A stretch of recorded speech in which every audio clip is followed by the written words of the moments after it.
So here's the question. What's it like using Samsung Galaxy S8 in 2025? We are talking about almost a decade old phone. Well, it's just like taking an old sports car out of the garage.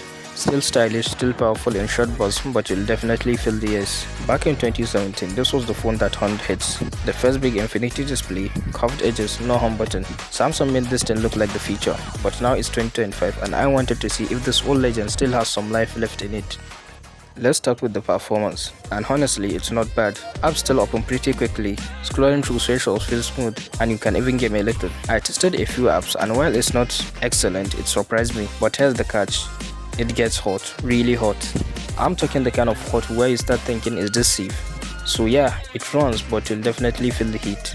Now comes the biggest weakness, the battery. From 100% to 0% in about 2.5 hours. That's totally brutal. You literally see the percentage drop as you are using it. But here's the twist, it goes from 0 to 100% in about 90 minutes. So yeah, it dries fast, but also it revives fast. If you are glued to a charger, then you'll probably survive. Cameras on S8 were a big deal back then, and in 2025, honestly, they have aged gracefully. Daylight shots are still sharp, colors pop, and videos look fine. Not flagship level anymore, but totally usable. Low light though, yeah, that's where the age shows. Still, for Instagram and casual use, it's not embarrassing. But here's the thing, as an everyday phone in 2025, the Galaxy S8 kinda works. You can still text, call, browse and even game a little, but the battery will surely force you to carry on charger always. And software updates, forget about that. You'll be stuck on old versions with zero security patches. For some people, that's a deal breaker, but the design is still gorgeous. Holding this phone today, it doesn't feel cheap or outdated. It actually feels premium, even by 2025 standards.